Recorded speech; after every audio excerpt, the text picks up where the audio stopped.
আসসালামু আলাইকুম, আপনাদের সবাইকে স্বাগত জানাচ্ছি এখনকার আলোচনায়। আপনাদের সঙ্গে আছি আমি সিরাজুল ইসলাম। দর্শক, অনেক গুরুত্বপূর্ণ খবর আছে। আপনারা সবাই জানেন আমেরিকা ইরানের বিরুদ্ধে একেবারে অর্থনৈতিক যুদ্ধ ঘোষণা করেছে, কঠোরতম নিষেধাজ্ঞা আরোপের ঘোষণা দিয়েছে। কিন্তু সেই নিষেধাজ্ঞায় ইরান কতটুকু কুপকাত হবে সেই প্রশ্ন যত বড় তার চেয়ে বেশি বড় হয়ে দেখা দিয়েছে আমেরিকার অর্থনীতির কি হবে। এটা আমার কথা না, সিএনএন বলছে ডোনাল্ড ট্রাম্পের যে তত্ত্ব, এই তত্ত্ব এখন আন্তর্জাতিক অঙ্গনে কঠিন চ্যালেঞ্জের মুখে, পরীক্ষার মুখে। Number one. নাম্বার টু হচ্ছে সিএনএনের একই রিপোর্টের আরেকটি সাবহেড হচ্ছে ট্রাম্প প্রশাসন ইরানের বিরুদ্ধে অর্থনৈতিক নিষেধাজ্ঞা আরোপের এই ঘোষণা দিয়ে আমেরিকার অর্থনীতিকে যুদ্ধের মুখে ঠেলে দিয়েছে। আমার কথা না, সিএনএনের কথা। সিএনএন কোনো ফেলনা, কোনো কাগজ না, গণমাধ্যম না। একই সময়ে মার্কিন প্রেসিডেন্ট ডোনাল্ড ট্রাম্পের অনুরোধে পাকিস্তানের সেনাপ্রধান এবং পাকিস্তানের স্বরাষ্ট্রমন্ত্রী ইরান সফরে গিয়েছিলেন নতুন করে কূটনৈতিক প্রক্রিয়ায় ফিরে আসার জন্য। ইরান এখানে সেই পুরনো শর্তই দিয়ে রেখেছে, নতুন কোনো গল্প নেই। অর্থাৎ কার্যত ইরান ডোনাল্ড ট্রাম্পের এই প্রস্তাব প্রত্যাখ্যান করেছে। সবচেয়ে বড় খবর হচ্ছে এটি, ডোনাল্ড ট্রাম্প যখন তার শান্তির দূত ইরানে পাঠিয়েছেন, তখন মার্কিন প্রশাসন ঘোষণা দিচ্ছে ইরানের আইআরজিসির 5 জন কমান্ডারের বিরুদ্ধে তাদের জীবনের মূল্য ঘোষণা করছে। একজন কমান্ডারকে ধরে দিতে পারলে বা তাদের সম্পর্কে খোঁজ দিতে পারলে $1 কোটি করে পুরস্কার দেবে, আর আমেরিকায় থাকার জন্য নাগরিকত্ব, সুযোগ সুবিধা সব কিছু দেবে। প্রশ্ন হচ্ছে, যখন আমেরিকা শান্তির দূত পাঠিয়ে কূটনৈতিক প্রক্রিয়া পুনরুজ্জীবিত করার চেষ্টা চালাচ্ছে, তখন ইরানের বিরুদ্ধে অর্থনৈতিক যুদ্ধ ঘোষণা করছে নিষেধাজ্ঞা আরোপ করে, আর ইরানের আইআরজিসির 5 জন কমান্ডার, শীর্ষ কমান্ডার, তাদেরকে ধরে দেওয়ার জন্য তাদের মাথার মূল্য ঘোষণা করছে। এটা কি শান্তি প্রত্যাশা, নাকি তামাশা, নাকি নিজের অবস্থান ঠিক রাখার জন্য এইগুলো করা? আসলে কোনটা? সুপ্রিয় দর্শক, আজকের ভিডিওতে এই বিষয়গুলো নিয়ে বিস্তারিত আলোচনা করার চেষ্টা করব। আপনারা সবাই সঙ্গেই থাকুন, আর ভিডিও ভালো লাগলে প্লিজ লাইক, কমেন্ট, শেয়ার করবেন এবং চ্যানেলটি সাবস্ক্রাইব করে সাথেই থাকবেন। দর্শক, চলুন আমরা বিস্তারিত আলোচনা করি। আমি মোটামুটি আজকের যে আলোচনা তার মূল কথাগুলো বলে ফেলেছি। এখন এগুলোর ভেতরে আরও কিছু গুরুত্বপূর্ণ তথ্য আছে, আরও বিশ্লেষণ প্রয়োজন। এই কথাগুলো শোনার জন্য আপনাদেরকে আমন্ত্রণ জানাচ্ছি। এবং এই জন্য আমি সর্বপ্রথমে নিষেধাজ্ঞার বিষয়টা নিয়ে আসলাম, কারণ এটা একেবারে আমেরিকা প্রচণ্ড রকমের ঢাকঢোল পিটিয়ে ইরানের বিরুদ্ধে কঠোরতম নিষেধাজ্ঞা দিয়েছে, অথচ মার্কিন গণমাধ্যম তারা বলছে এটা ব্যর্থ হবে এবং আমেরিকার অর্থনীতিকে যুদ্ধের ভেতরে ফেলে দিল ডোনাল্ড ট্রাম্প। এবং ইরান আর কানাডায় ডোনাল্ড ট্রাম্পের এই তত্ত্বকে কঠিন চ্যালেঞ্জের মুখে, কঠিন পরীক্ষার মুখে ফেলেছে। সিএনএনের বক্তব্য কিভাবে হলো এবং কি হয়েছে, আসলে এই ঘটনাগুলো আমি আপনাদেরকে একটু খুলে খুলে বলি। আপনারা সবাই জানেন ডোনাল্ড ট্রাম্পের অর্থমন্ত্রী স্কট বেসেন্ট বাংলাদেশ টাইম গতকাল সোমবার 24 আগস্ট নিষেধাজ্ঞা আরোপের ঘোষণা দিয়েছেন। তিনি যে ঘোষণা দিয়েছেন তাতে আসলে ইরানের বিরুদ্ধে তো আর নিষেধাজ্ঞা আরোপ করতে বাকি নেই। কোন সেকশনে নিষেধাজ্ঞা দেবে? সব সেকশনে তো নিষেধাজ্ঞা দেওয়া হয়ে গেছে। তিনি মূল যে ঘোষণা দিয়েছেন, তার ঘোষণার যে মূল কথা সেটা হচ্ছে এই, যে ইরানের সাথে বিশ্বের কেউ কোনো লেনদেন করতে পারবে না, এবং লেনদেন করলে সেই সমস্ত দেশের বিরুদ্ধে ব্যবস্থা নেওয়া হবে। কথা পুরনোই। চীন তো বলেছে যে নিষেধাজ্ঞা আরোপ করে, অবরোধ আরোপ করে সমস্যার সমাধান করা যাবে না, এর জন্য কূটনৈতিক আলোচনা দরকার। তো এখন তার মানে কি? এর মানে হচ্ছে চীন এই নিষেধাজ্ঞা মানবে না, রাশিয়া তো মানবেই না। প্রতিবেশী দেশগুলোর বিরুদ্ধে ইরান সরাসরি হুমকি দিয়ে রেখেছে যে এই নিষেধাজ্ঞা বাস্তবায়ন করতে গেলে অমনি সামরিক ব্যবস্থা। আর বিশ্বের আরও দেশ যারা আছে, যাদের সাথে ইরানের লেনদেন হতে পারে, তারা যদি কেউ মার্কিন নিষেধাজ্ঞা বাস্তবায়ন করার উদ্যোগ নেয়, তাহলে তাদের জাহাজ হরমুজ প্রণালীতে যেতে দেবে না। জাহাজ তো শুধুমাত্র তেল গ্যাস আনার জন্য যায় না, অনেকে হয়তো এই পারস্য উপসাগরীয় অঞ্চল থেকে তেল গ্যাস হয়তো নেয় না, তাহলে তাদের প্রোডাক্ট তো আসে জাহাজে করে, এগুলো ঢুকতে দেবে না, নিষেধাজ্ঞা। তাহলে কি হবে? অতএব আন্তর্জাতিক অঙ্গনে এই নিষেধাজ্ঞা কার্যকর হবে কিনা সেটা এই মুহূর্তে সবচেয়ে বড় কঠিন প্রশ্ন, চ্যালেঞ্জের মুখে পড়েছে, সম্ভাবনা খুবই কম। হ্যাঁ, কিছু কিছু দেশ তো মানবে, কিন্তু চীনের মতো একটা দেশ যার অর্থনীতি আমেরিকার চেয়ে বড়, এই চীনের মতো দেশটা যদি আমেরিকার এই নিষেধাজ্ঞা না মানে, তাহলে চীনের বিরুদ্ধে আমেরিকা কি করবে? যুদ্ধ? না, প্রথমে এই যুদ্ধ করতে যাবে না, পারবেও না। আমেরিকার অস্ত্রের ভান্ডার খালি, এটা জানে, কেউ না জানলেও আমেরিকা তো জানে। অতএব সে এই খালি বন্দুক নিয়ে চীনের সাথে যুদ্ধ করতে যাবে না। এবং আদৌ চীনের সাথে কোনোদিন যুদ্ধ করতে যাবে কিনা আমেরিকা, আমি সেটা দিয়েই চ্যালেঞ্জ নিতে পারি। কারণ আমেরিকা ইরানকে মোকাবেলা করতে যেভাবে হিমশিম খেয়েছে, চীন তার চেয়ে কয়েক গুণ শক্তিশালী, সম্ভব না। এবং প্রযুক্তিগত দিক দিয়ে ইরানের চেয়ে এগিয়ে চীন, এটা বাস্তবতা। তাহলে যুদ্ধের প্রশ্ন নেই। এখন চীন যদি জোর করে তার জাহাজ পাঠিয়ে ইরান থেকে তেল আনে, তাহলে আমেরিকা কি করবে? যুদ্ধ যেহেতু করতে পারবে, কী করবে? তাহলে চীনের ব্যাংকিং সেক্টরে, অর্থনৈতিক সেক্টরে নিষেধাজ্ঞা দেবে, চীনের পণ্যের উপরে ট্যারিফ ডাবল করে দেবে, এই তো চীনও পাল্টা ব্যবস্থা নেবে। দেন শুধু তাই না, চীন যদি মার্কিন ডলার সিস্টেম বাদ দিয়ে লেনদেন করে, তাহলে কি হবে? আমেরিকার ডলার মার খেয়ে যাবে, তো আমেরিকার অর্থনীতি মুখ থুবড়ে পড়বে, আমেরিকার অর্থনীতি চ্যালেঞ্জের মুখে পড়লো, যুদ্ধের ভেতরে পড়লো, পরীক্ষার মুখে পড়লো। তাহলে ওপাশে ডোনাল্ড ট্রাম্প এই মুহূর্তে কানাডার সাথে বাণিজ্য যুদ্ধে, ট্যারিফ যুদ্ধে বিশালভাবে জড়িয়ে গেছে, ইরানের সাথে তার সব রকমের যুদ্ধ চলছে। তাহলে এই যে মক্কা চুক্তি হয়েছে, এই মক্কা চুক্তির মূল মালিক যারা তুরস্ক, পাকিস্তান এবং সৌদি আরব, এদের নিয়তের ভেতরে যদি ইখলাস থাকে, অর্থাৎ খালেস নিয়তে যদি এরা কাজ করে, তাহলে তো আমেরিকার এখান থেকে বেরিয়ে যাওয়ার কথা। আমেরিকা যেখানে মধ্যপ্রাচ্যে তাহলে এই মুহূর্তে অস্তিত্বের সংকটে, সেখানে যুদ্ধ করে কাকে পাবে সে পাশে? ট্রাম্পের যে এই যে কর্মকাণ্ড, হুটহাট করে এক একটা করা, কে তার শত্রু কে তার মিত্র কেউ জানে না, এক এক সময় এক একজনের বিরুদ্ধে লেগে যাচ্ছে। কানাডা আমেরিকার একদম আত্মার হরিহর, ঘরের ভিতরের মানুষ, সেই ক্যানাডার সাথে এখন কি ভয়ঙ্কর যুদ্ধে লিপ্ত, শুধুমাত্র টাকা এবং অর্থনীতির জন্য। এই যে টাকা এবং অর্থনীতির জন্য এত যুদ্ধ কেন জানেন? মূল কারণ ওই $40 ট্রিলিয়ন ঋণ। ডোনাল্ড ট্রাম্প খুব ভালো করে জানে তার দেশ ব্যাপকভাবে ঋণগ্রস্ত। ঋণী কে হয়? মূলত দরিদ্র মানুষ ঋণী হয়। যার টাকা আছে সে কি ঋণ করে নাকি সহজে? তো দরিদ্র সে জানে যে আমার অবস্থা 12টা বেজে গেছে অনেকটা। ডোনাল্ড ট্রাম্প খুব ভালো করে জানে। অতএব সারা বিশ্বে এই অর্থনীতির লড়াই করে বেড়াচ্ছে, এবং ইরানে যে আজকে এই যে যুদ্ধটা চাপিয়ে দিয়েছে, তার মূল অনেকগুলো কারণের ভিতরে একটা বড় কারণ ছিল, একটা কারণ, আমি অনেকগুলো কারণের ভেতরে একটা গুরুত্বপূর্ণ কারণ, ইরানের ধনভাণ্ডার সব একাই কবজা করবে, একাই খাবে, মৌজ মাস্তি ফুর্তি করবে ডোনাল্ড ট্রাম্প। এই জন্য নেটো জোটকে, তার ইউরোপীয় মিত্রদেরকে কাউকেই বলেনি যে একা খাবে বলে, ভেনিজুয়েলার মতো করতে চেয়েছিল, কিন্তু বিপদে পড়ে গেছে ইরানে এসে।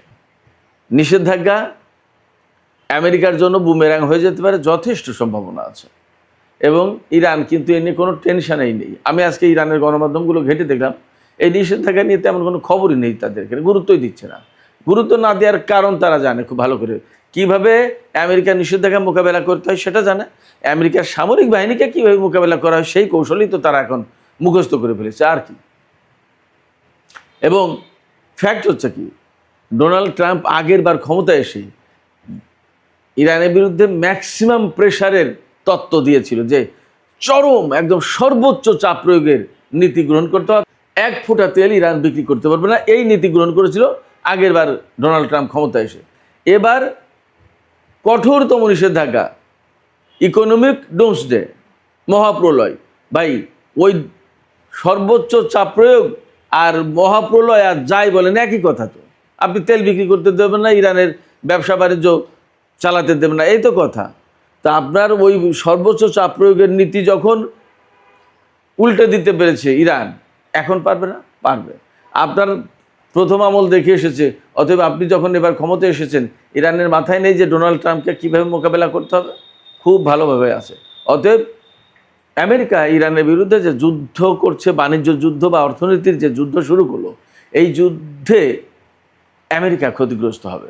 এবং এই ব্যাপারে আমেরিকার একজন খ্যাতিমান সাংবাদিক, ফক্স নিউজের সাংবাদিক, এই মুহূর্তে নামটা মনে পড়ছে না, বারবার আমি নামটা বলি, এই মুহূর্তে কেন যেন নামটা মনে আসছে না, তিনি বলেছেন যে সুয়েজ খালকে কেন্দ্র করে যখন ব্রিটেনের সাথে মিশরের দ্বন্দ্ব হয়েছিল, সেই ঘটনার পরে ব্রিটেনের রাজত্ব শেষ, আর ইরান যুদ্ধকে কেন্দ্র করে আমেরিকার রাজত্ব শেষ হবে বিশ্ব, এবং তাই হতে যাচ্ছে।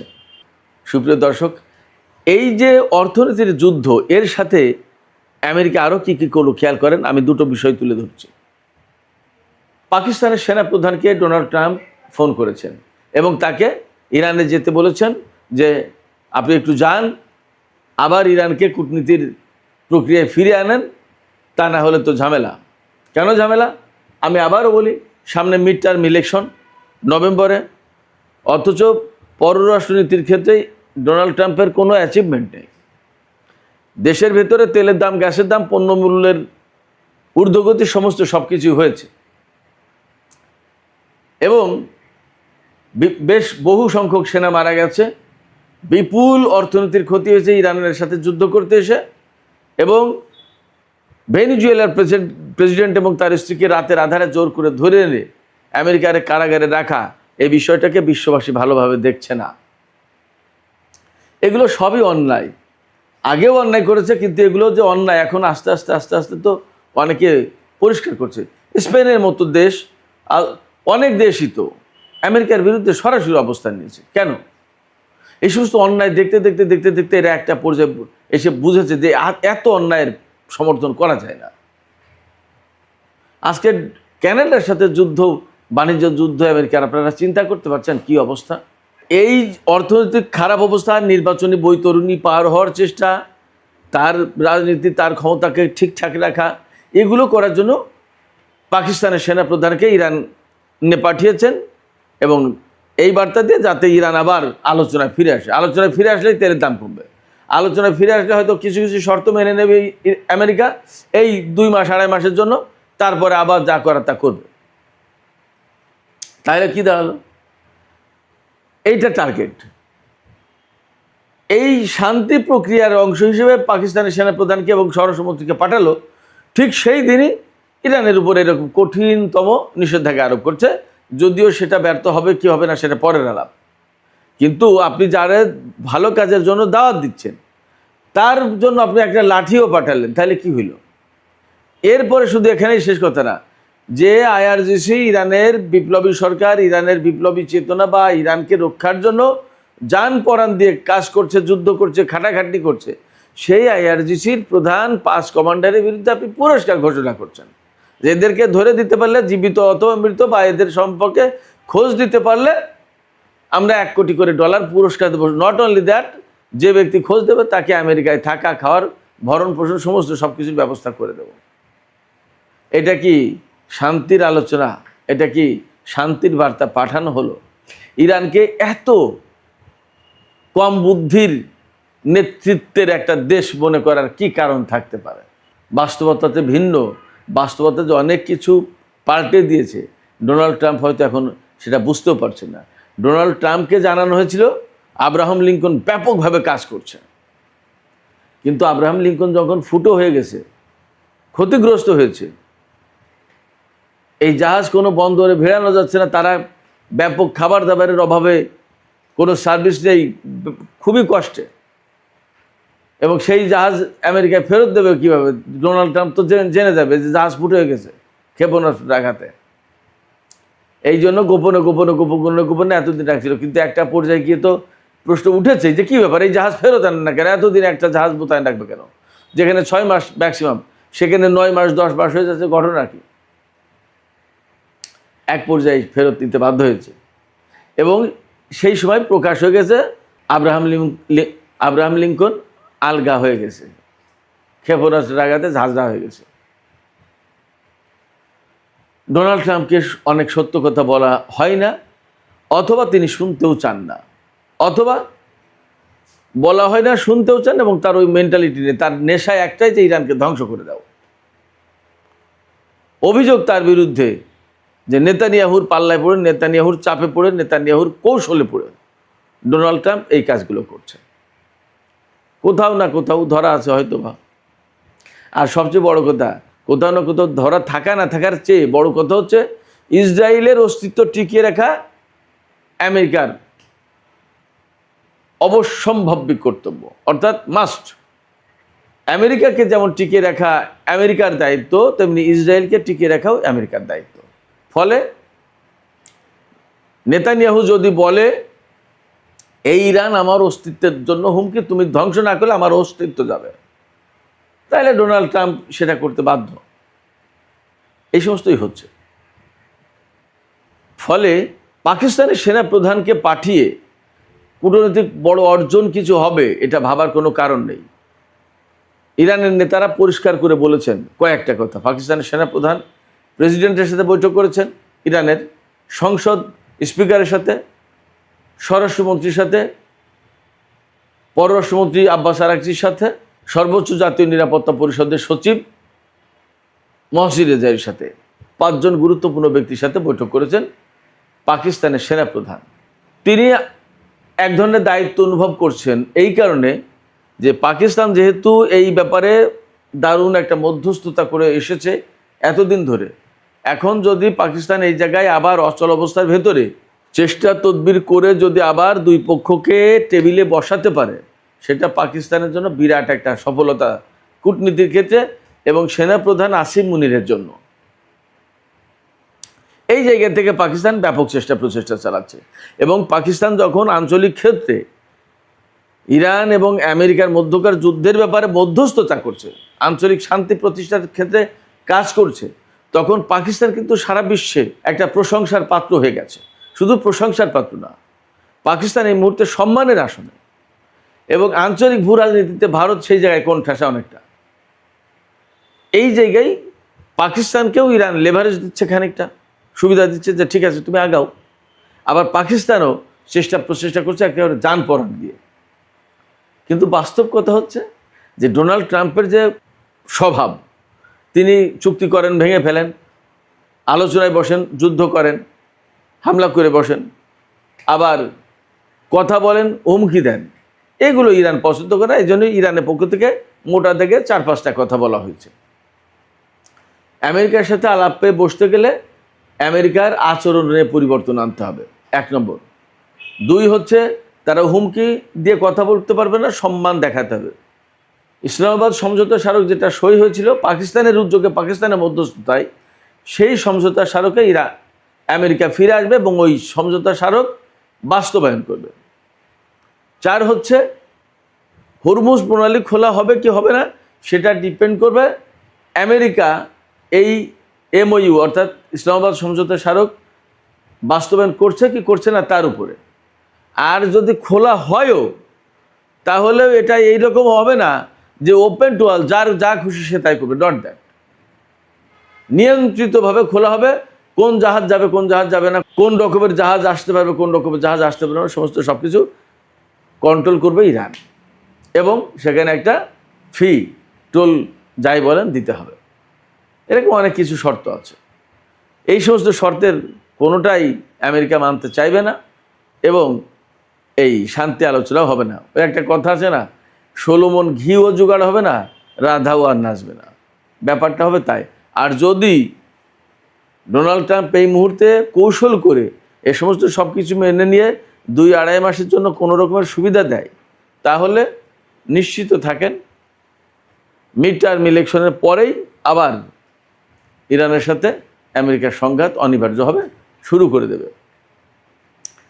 তার আগে কথা হচ্ছে নেতানিয়াহু ডোনাল্ড ট্রাম্পকে এই ইসলামাবাদ সমঝোতা স্মারক বাস্তবায়ন করতে দেবেন কিনা সেটাই বড় প্রশ্ন। এপাশে ইরানের IRGCর 5 জন কমান্ডারের বিরুদ্ধে পুরস্কার ঘোষণা করেছেন। কারা সেই কমান্ডার আমি একটু বলি, খেয়াল করেন, বুঝতে পারবেন এর গুরুত্ব কী। IRGCর chief commander major general Ahmad Vahidi, IRGCর কমান্ডার এবং তিনি এখন ইরানের সশস্ত্র বাহিনীর chief of staff major general Ali Abdollahi, তিনি এই চিফ অফ স্টাফ কমান্ডার নিয়োগ হওয়ার আগে তিনি ইরানের খাতামুল আম্বিয়া হেডকোয়ার্টার্সের কমান্ডার ছিলেন।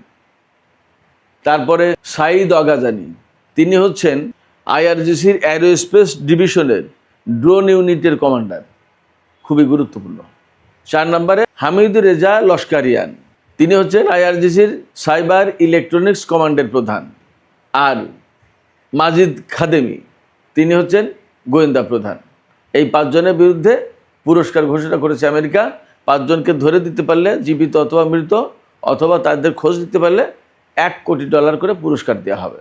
দেখা যাক তাদের খোঁজ দিতে পারেন, তারা তো লুকিয়ে নেই, তাদের কেউ খোঁজ দিতে পারে কিনা, এবং দিলে তাদের বিরুদ্ধে কী ব্যবস্থা নিতে পারে। হ্যাঁ, তাদের বিরুদ্ধে যদি হামলা চালায়, তাদের উপর হামলা চালায়, তাহলে আবার যুদ্ধ, এবং ইরান তার জন্য প্রস্তুত আছে।